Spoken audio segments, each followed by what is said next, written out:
you sort of posit in the book that economic democracy is sort of a common to dissident movements against, sort of Marxist-Leninist Soviet-style systems, and also sort of the top-down bureaucratic welfare state of social democracy. What is different about economic democracy as a dissident tendency towards neoliberalism? Yeah, so I think that there are four main reasons why you would want to democratize public ownership. You don't want to go back to those sort of top-down state-owned enterprise, the managerial forms. I think first and foremost, there's a wide-ranging literature that goes back into the 1960s of the benefits of participation in the economic sphere, the social benefits, the individual benefits of that. Second, it actually, having more participation of workers and consumers and residents in the decision-making in a local economy actually has benefits on the enterprise. It increases the efficiency of the enterprise. We know from the cooperative movement and the employee ownership movement that employee-owned firms are more productive than capitalist firms, than for-profit firms. And if you include the workers and the consumers and the residents in that decision-making, you can increase the efficiency of the enterprise itself. It also provides some sort of resilience and increases the resilience of that towards privatization. And I think we can really see that in the difference between the American experience and the British experience, because in the British experience, after the Second World War, Clement Attlee, Labour government, nationalized about a fifth of the British economy. It was one of the most wide-ranging peaceful nationalizations in human history. However, they did it in a way that was called the Morrisonian model. So it was very top-down, it was very divorced from any sort of real public input. It eviscerated previous traditions of local municipal ownership.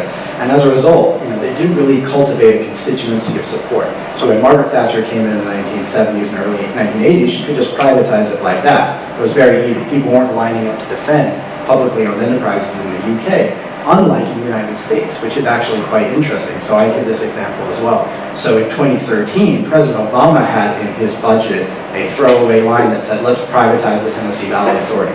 The Tennessee Valley Authority is one of the biggest publicly owned enterprises in the United States. It serves about 9 million people in 7 states. It's absolutely massive. It has its roots in FDR's New Deal. It's a really interesting case. It's terrible on the environment, so I'm not going to defend it from an environmental perspective. But it's a very interesting model. But in 2013, Obama proposed privatizing it, and then all of the Republican senators and congressmen from the Tennessee Valley Authority region were saying, I don't think we're going to do that. We're not going to privatize the Tennessee Valley Authority. People in that region don't want to privatize the Tennessee Valley Authority, despite its many failings.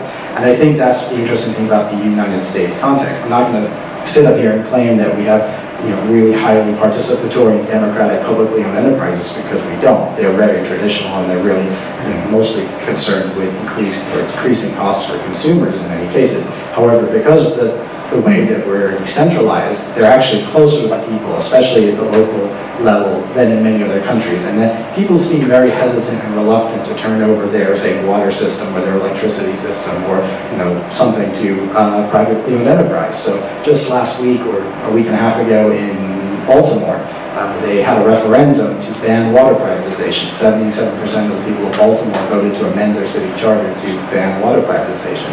Water privatizations in the United States across the country now have been such a disaster that people mobilize against them in many different communities, and they're able to defeat them. There's efforts in Boulder, Colorado to re-municipalize the electric utility, to take it over from XL Energy. So I think, having that closeness to the people is very helpful, and it's more resilient.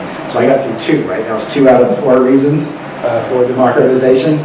Another reason is that democratization really reverses the disempowerment of privatization, and it empowers different groups who have traditionally excluded from the economy. So we know from the empirical literature that publicly owned enterprises in the United States, as well as public sector in general, have higher participation rates of women than privately owned enterprises, and people of color than privately owned enterprises. They're more unionized, they have higher benefits, they have higher pay. So they're more empowering of people who are traditionally shut out of the economic sphere. And then fourth and lastly, I personally believe, and many people believe, that having participation in the economy, having economic democracy, is a prerequisite to having genuine political democracy.